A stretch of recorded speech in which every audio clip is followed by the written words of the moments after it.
Islam seperti emas bersinar.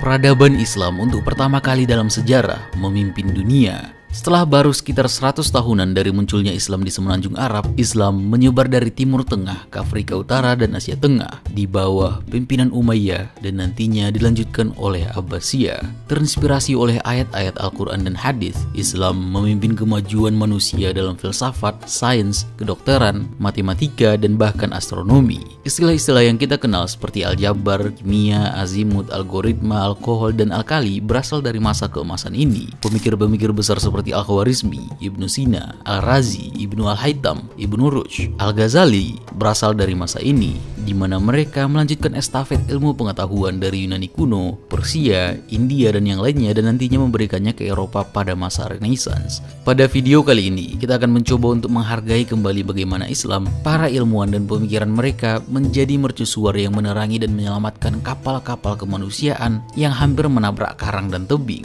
Kapal-kapal yang hampir memberikan akhir terhadap nyawa yang berada di dalamnya.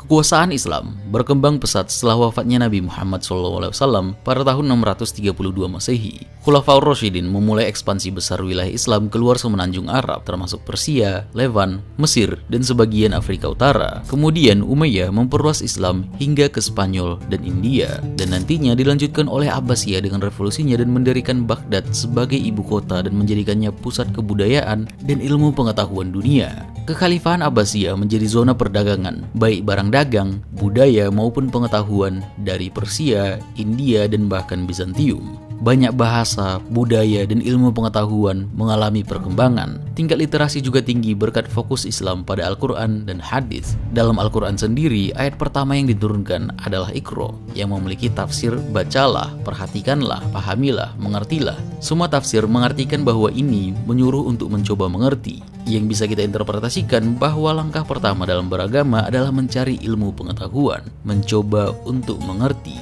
Dan banyak hadis dari Nabi Muhammad juga memberikan penekanan bahwa mencari ilmu adalah kewajiban bagi setiap muslim. Di antaranya, hadis dari Anas bin Malik, mencari ilmu itu wajib atas setiap muslim. Dari Abu Hurairah, para nabi tidak mewariskan dinar atau dirham, mereka hanya mewariskan ilmu. Barang siapa mengambilnya, ia telah mengambil bagian yang banyak. Dan ini memberi motivasi yang besar bagi para ilmuwan di Abbasiyah pada masa itu, membuat mereka mencoba untuk mengerti diri, dunia, dan seisinya, menjadikan ilmu pengetahuan memiliki nilai yang sangat tinggi dalam agama. Ini yang membuat mereka tidak peduli apakah yang dipelajari karya non-muslim, asal itu memajukan pengetahuan mereka.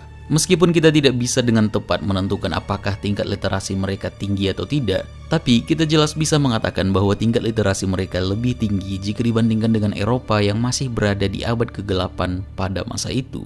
Setelah pertempuran Talas pada tahun 751 Masehi, Khalifah menangkap beberapa tahanan perang Cina dan ternyata mereka mengetahui cara membuat kertas yang membuat produksi buku menjadi jauh lebih mudah. Dan pabrik kertas dikembangkan untuk pertama kali bagi sejarah Islam di Baghdad yang bisa dikatakan sebagai titik awal dari era keemasan ini. Kekhalifahan pada masa itu juga percaya bahwa ilmu pengetahuan sangat penting dan mereka memberi pengeluaran yang besar untuk penerjemahan besar-besaran tulisan pemikir kuno, terutama dari Yunani klasik, dan diyakini mereka mengeluarkan persentase lebih besar untuk pendidikan daripada yang negara-negara pada masa ini lakukan. Salah satu simbol dari periode ini adalah Baitul Hikmah atau rumah kebijaksanaan, perpustakaan besar yang dibangun oleh Khalifah Al-Mansur di Baghdad. Baitul Hikmah dikatakan menjadi simbol dari keemasan ini dikarenakan ketika dia dibangun, ini menjadi awal dari era keemasan, dan ketika Baitul Hikmah nantinya hancur, ini dikatakan menjadi akhir dari era keemasan ini. Penerus Al-Mansur, Al-Rashid juga melakukan tradisi ini dan mendukung besar gerakan terjemahan. Dan penerusnya Al-Ma'mun merenovasi Baitul Hikmah dan mensponsori produksi pengetahuan secara programatik dan terus menginspirasi penerus mereka untuk melakukan hal yang sama. Dan pada tahun 850 Masehi, Baitul Hikmah menjadi perpustakaan terbesar di dunia. Proyek-proyek penerjemahan besar pertama kali mengambil teks suci Al-Quran dan hadis dan menambahkan terjemahan ke berbagai bahasa untuk menyebarkan Islam ke seluruh kekhalifahan dan juga nantinya ke seluruh dunia. Dan setelah itu mereka mulai menerjemahkan karya-karya klasik dari Yunani kuno dan teks-teks Persia. Dan karya-karya Aristoteles dikatakan tidak mungkin bertahan sekarang jika saja kekhalifahan tidak menerjemahkannya pada saat ini. Dan mereka tidak hanya menerjemahkan, tapi juga menulis komentar dan tafsiran mengenai terjemahan tersebut. Mereka membandingkan, meringkas, dan bahkan menganalisisnya. Dan tidak hanya Baitul Hikmah, pada masa ini dibangun banyak sekali tempat-tempat untuk pembelajaran seperti observatorium, rumah sakit, masjid, dan perpustakaan umum. Bahkan tempat-tempat yang dikhususkan untuk belajar juga dibangun yang dinamakan madrasah atau sekolah, yang menjadi salah satu institusi pendidikan tertua yang nantinya mempengaruhi perkembangan sistem pendidikan modern. Universitas Al-Qarawiyyin yang didirikan pada tahun 859 Masehi menjadi universitas pemberi gelar tertua di dunia. Universitas Al-Azhar juga merupakan madrasah awal lain yang kini diakui sebagai universitas. Dan Cordoba pada tahun 900-an juga menjadi pusat dari ilmu pengetahuan. Madrasah menjadi pusat penting untuk penyebaran ilmu. Diperkirakan ada puluhan di Baghdad pada tahun 1200-an dan 100-an di Damaskus pada tahun 1500-an. Setiap madrasah ini memiliki semacam perpustakaan untuk menyimpan buku-buku mereka dan masjid untuk beribadah, dan ini semua dijadikan dalam satu kompleks. Pendidikan dimulai dari usia muda dengan belajar bahasa Arab dan belajar membaca Al-Quran. Kemudian mereka akan belajar penafsiran dan juga hukum Islam atau fikih yang dianggap paling penting. Namun, sekolah-sekolah ini tidak hanya memberikan penjelasan mengenai hukum dan analisis Islam, tapi juga sangat terbuka terhadap ide-idenya. Mereka juga belajar filsafat alam Yunani seperti logika dan aritmatika, astronomi, dan juga astrologi.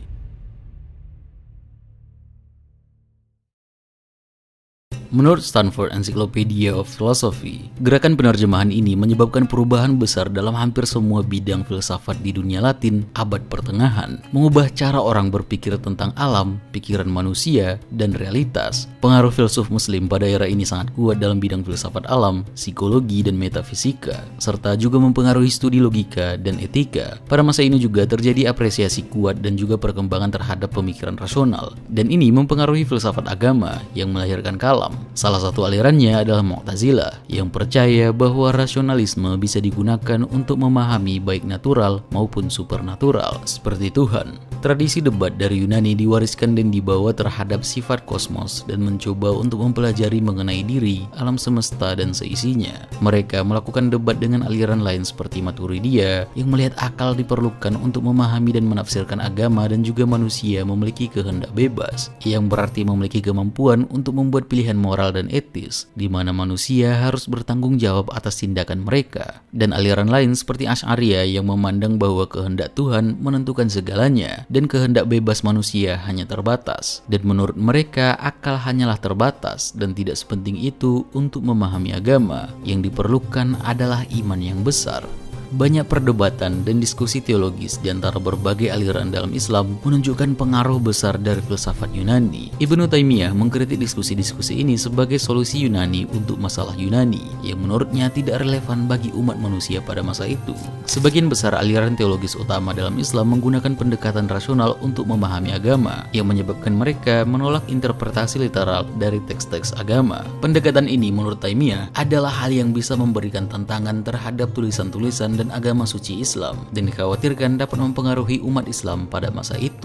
Al-Ghazali yang memiliki aliran Asy'ariyah mengembangkan tasawuf yang mengintegrasikan aspek spiritual dan mistis Islam dengan ajaran-ajaran hukum dan teologi agar lebih mudah diterima. Dia memberikan pengaruh besar dalam filsafat, tapi juga memberikan kritik besar mengenai filsafat juga nantinya. Melalui Tahafut Al-Falasifah, Al-Ghazali memberikan kritik mendalam terhadap para filsuf muslim yang mengadopsi filsafat Yunani. Dia menuduh mereka menyimpang dari ajaran Islam dalam isu-isu teologis seperti kekekalan alam semesta dan kebangkitan jasmani. Dan nantinya Ibnu Rushd memberikan reaksi terhadap ini dengan karya Tahafut Al-Tahafut untuk membela filsafat. Ia percaya bahwa Tuhan memberikan akal kepada manusia untuk digunakan dalam mengeksplorasi dan memahami alam semesta. Menurut Ibnu Rushd, pengetahuan filosofis dapat memperdalam pemahaman tentang ajaran agama dan tidak bertentangan dengan iman jika digunakan dengan benar. Sementara itu, ada juga sekolah filsafat lain yang disebut dengan falsafah. Para sarjana falsafah mengadopsi dan mengembangkan karya-karya filsuf Yunani seperti seperti Aristoteles, Pythagoras, dan Plato. Mereka menerjemahkan, mengomentari, dan menulis banyak teks filosofis. Salah satu dari mereka adalah Ibnu Sina dan Ibnu Rushd. Ia memainkan peran besar dalam menafsirkan karya-karya Aristoteles. Mereka menulis banyak komentar tentang Aristoteles yang membantu orang-orang untuk memahami gagasan-gagasan yang dimiliki. Dalam metafisika, area filsafat yang mencoba untuk memahami dasar-dasar dari realitas, Aristoteles dan Plato memiliki perbedaan mendasar.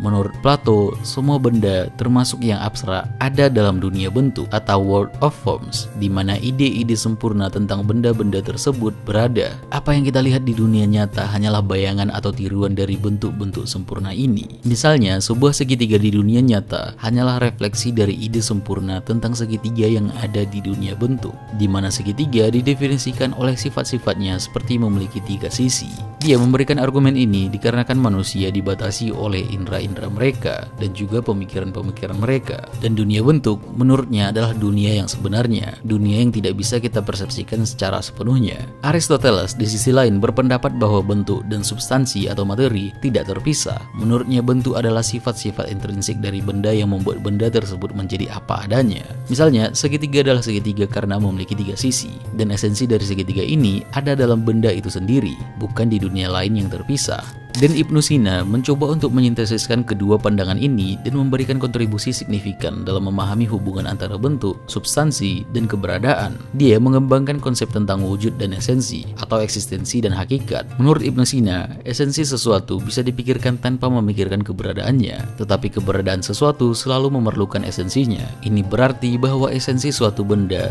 dapat ada dalam pikiran sebagai konsep yang terpisah dari keberadaannya di dunia nyata. Ibnu Sina mengembangkan eksperimen pemikiran terkenal yang dikenal sebagai manusia mengambang untuk menjelaskan konsep kesadaran diri atau consciousness. Dia mengatakan, untuk bisa melakukan ini, kita harus membayangkan seseorang kehilangan semua pengalaman indrawinya. Matanya tertutup, telinganya tidak mendengar, dia tidak merasakan sentuhan, dia tidak mencium apa-apa, dan dia tidak merasakan apapun di lidahnya. Dan dia sedang berada dalam kondisi jatuh bebas atau mengambang dan tidak merasakan apapun. Ibnu Sina berargumen bahwa meskipun semua indera fisik pria tersebut tidak berfungsi, dia masih akan memiliki kesadaran diri tentang keberadaannya. Eksperimen ini digunakan oleh Ibnu Sina untuk menunjukkan bahwa kesadaran diri adalah sesuatu yang inheren dan tidak bergantung pada pengalaman indrawi. Dengan demikian, kesadaran diri merupakan aspek fundamental dari jiwa manusia yang independen dari tubuh fisik. Ibnu Sina percaya ini adalah bukti bahwa jiwa atau kesadaran diri itu ada, yang bersifat non-materi di dalam, menunjukkan sifat eksternal, tetapi juga di bidang lain berusaha menggabungkan kedua konsep tersebut, dikarenakan tubuh manusia tetaplah ada. Ide ini nantinya mempengaruhi konsep keberadaan diri dari Descartes, yang sering kita dengar kata-katanya, cogito ergo sum, I think, therefore I am. Selain dari kedua ini, perkembangan rasional manusia di masa ini juga mengembangkan epistemologi, area filsafat yang mencoba memahami pengetahuan, pembelajaran, dan pemahaman. Bagaimana manusia mencoba untuk memahami bagaimana pemikiran itu bekerja. Ibnu Al-Nafis dan Ibnu Tufail adalah beberapa yang berpengaruh di bidang ini. Mereka menggambarkan pandangan mereka dengan novel yang mereka tulis. Al-Nafis dengan Theologus Autodictatus dan Ibnu Tufail dengan Hayy Ibnu Yaqdhan. Mereka sama-sama menggambarkan tokoh utama mereka tinggal di pulau terpencil, di mana Hayy Ibnu Yaqdhan ketika mengobservasi dunia, dia mulai belajar sendiri dan memahami tentang dunia, Tuhan, dan filsafat melalui pemikiran rasionalnya, tanpa bantuan dari orang lain, di mana Theolus Autodictatus menggambarkannya dengan tokoh utama bertemu dengan orang-orang yang terdampar ke sana, dan mulai belajar tentang dunia, Tuhan, dan yang lainnya melalui observasi dan penalarannya sendiri. Kedua novel ini menunjukkan bagaimana filsafat dapat digunakan untuk memahami dan memperkuat ajaran agama. Mereka menekankan bahwa akal dan wahyu dapat bergandengan secara harmonis, memperkuat pandangan bahwa pengetahuan rasional dan keimanan dapat berjalan bersama. Kedua novel ini nantinya membantu mendirikan genre baru dalam sastra Arab, di mana mereka menggabungkan narasi dan eksplorasi filosofis untuk membuatnya dengan mudah disebarkan ke banyak orang. Para filsuf ini nantinya akan berdampak besar pada filsafat dan juga filsuf-filsuf besar sepanjang berabad-abad. Karya-karya mereka menjadi estafet untuk mengembangkan semua perkembangan filsafat yang kita kenal sekarang.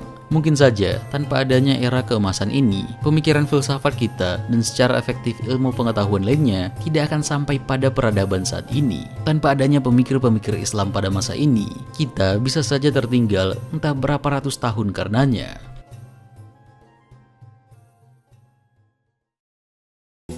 Teori metode ilmiah awal memang sudah ada selama ribuan tahun dan juga sudah menjadi subjek utama di antara filsuf Yunani kuno, seperti bagaimana Aristoteles mengembangkan penalaran deduktif dan induktif. Namun, di dunia Islam, teori berkembang menjadi pengujian untuk mengembangkan metode eksperimental paling awal. Ibnu Al-Haytham menggunakan penalaran logis yang dikombinasikan dengan eksperimen empiris. Dia percaya bahwa dirinya berada di dalam pencarian kebenaran di atas segalanya, mencatat bahwa kebenaran sulit ditemukan dan perjalanan untuk mencapainya tidaklah mudah. Dia melakukan proses skeptisisme di mana dia mencoba untuk mencari kebenaran melalui pengamatan yang menjadi bentuk awal dari positivisme. Teori bahwa pengetahuan tentang fenomena alam hanya dapat diperoleh melalui pengamatan dan alasan. Dia mengembangkan pemikiran induktif Aristoteles dan membangunnya dalam metode ilmiah dengan alasan bahwa untuk menemukan penjelasan terbaik diperlukan banyak kumpulan bukti. Abu Rayhan Al-Biruni mengembangkan eksperimen sistematis untuk menemukan prinsip-prinsip alam.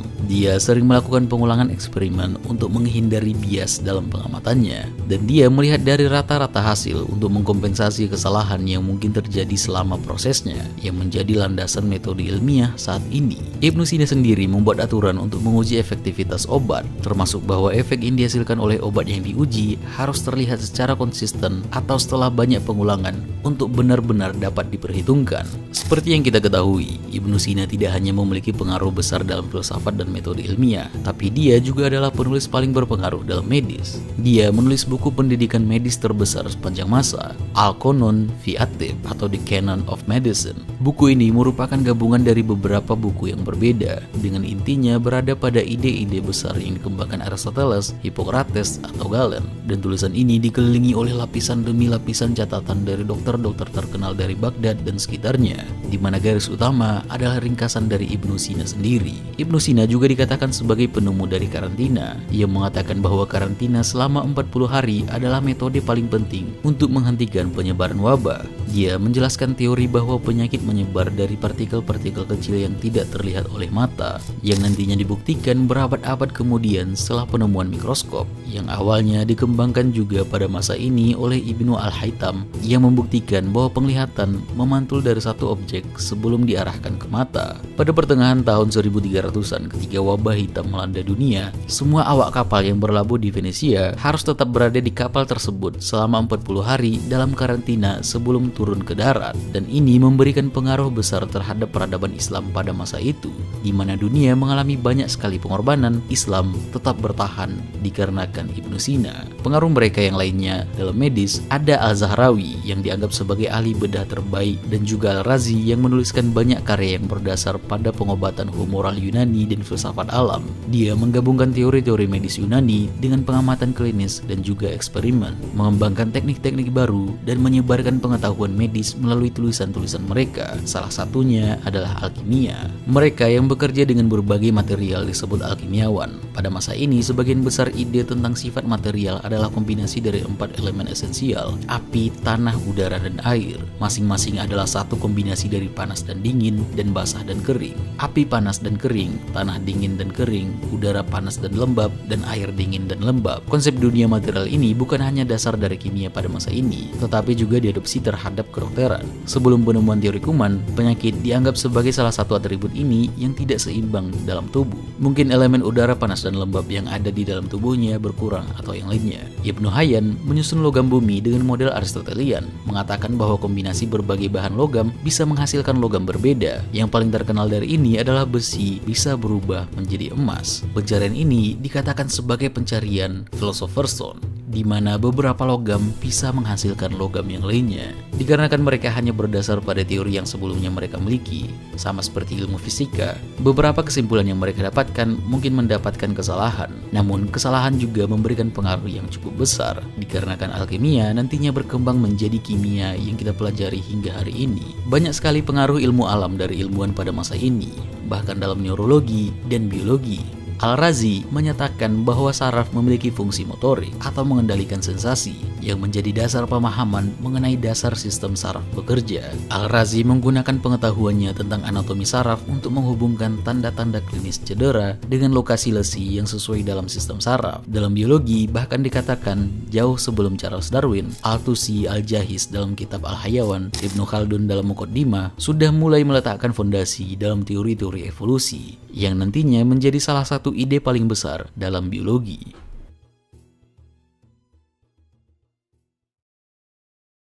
Para pemikir Islam juga membuat perkembangan penting dalam bidang matematika. Mereka membangun dari para pemikir di seluruh dunia dan menggabungkannya menjadi bagian paling mendasar dari pemahaman kita tentang angka, di mana mereka memberikan fokus besar pada aritmatika dan aljabar. Sistem angka yang diadopsi dari matematikawan Hindu di India dikembangkan oleh Al-Khwarizmi dan menganjurkan adopsi masalah sistem angka basis 10 yang membuat perhitungan matematika jauh lebih mudah. Al-Khwarizmi juga menulis kitab Aljabar yang merupakan tulisan paling berpengaruh selama berabad-abad mengenai aljabar. Aljabar memperkenalkan teori yang memperlakukan bilangan rasional, bilangan irasional, besaran geometris, semua angka sebagai objek serupa, bisa dan siap untuk dimanipulasi. Al-Khwarizmi juga berpengaruh terhadap algoritma, astronomi, geografi, dan kartografi. Matematikawan lain, Omar Khayyam, membangun dari karya Al-Khwarizmi untuk mengembangkan dunia persamaan kubik. Matematikawan lainnya, Ibnu Suja, memperluas karya Al-Khwarizmi ke dalam eksplorasi angka negatif dan notasinya. Ibnu Al-Haytham menemukan rumus jumlah untuk pangkat keempat menggunakan metode yang dapat digunakan secara umum untuk menentukan jumlah untuk pangkat integral apapun.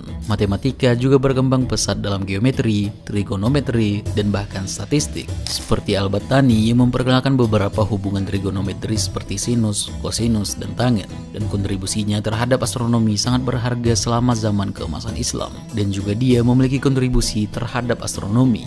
Dan dalam astronomi, banyak upaya yang dilakukan untuk mengembangkan ilmu ini sebagai bagian dari proyek untuk menentukan kiblat atau arah Ka'bah. Seperti Al-Khwarizmi yang menerbitkan dokumentasi tentang pergerakan matahari, bulan, dan planet-planet. Bahkan, sebelum Galileo, banyak astronom Islam seperti Ibnu Al-Haytham, Al-Shatir, Al-Razi, dan Al-Biruni yang melihat bahwa bumi bukanlah pusat dari alam semesta. Mereka memberikan fondasi awal yang nantinya dikembangkan oleh ilmuwan-ilmuwan lain seperti Galileo. Al-Ma'mun membangun 2 observatorium, satu di Baghdad dan satu lagi di luar Damaskus. Di tempat-tempat ini, para ilmuwan menyempurnakan buku pedoman astronomi yang disebut dengan Zij yang membantu memperbaiki waktu sholat. Abdul Rahman Al-Sufi menulis dalam bukunya Book of Fixed Stars menggambarkan bintik berkabut di rasi bintang Andromeda, referensi definitif pertama untuk apa yang sekarang kita kenal sebagai galaksi Andromeda, galaksi spiral terdekat dengan galaksi kita, Bima Sakti.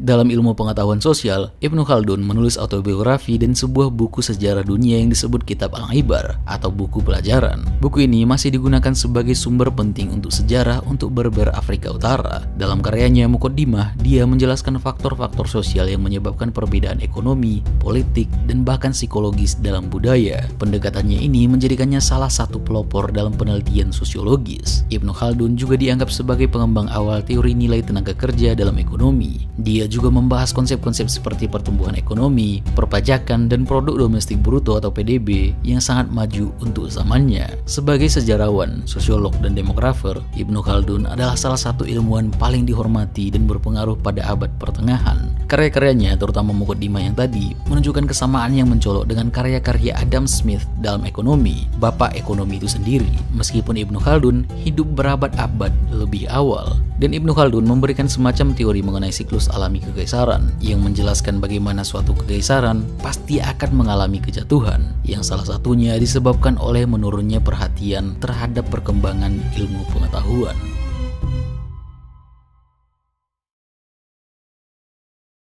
Sesuai dengan teori Ibnu Khaldun, kekaisaran Abbasiyah mengalami kejatuhan dan sebagai hasilnya, era keemasan juga mengalami penurunan. Akhir dari era ini adalah hasil dari berbagai faktor yang kompleks dan rumit. Beberapa sejarawan seperti Ahmad Ya Al-Hasan mengatakan bahwa faktor ekonomi dan politik memberikan penurunan dalam dukungan politik terhadap keilmuan. Dan beberapa sejarawan lain seperti Jok Mokir mengatakan bahwa ortodoksi agama yang dipimpin salah satunya oleh Al-Ghazali adalah yang menjadi salah satu faktor penentu dalam penurunan, yang mengakhiri era keemasan Islam. Namun, yang benar-benar paling berdampak adalah pengaruh eksternal yang mengerikan yang menghancurkan isi dari Baghdad. Pada tahun 1258, Mongol menjarah Baghdad, menghancurkan banyak karya ilmiah dan infrastruktur kota. Infrastruktur yang hancur akibat invasi ini berarti kemunduran dalam perdagangan, pertanian, dan produksi, yang semuanya sebelumnya mendukung perkembangan ilmiah dan budaya.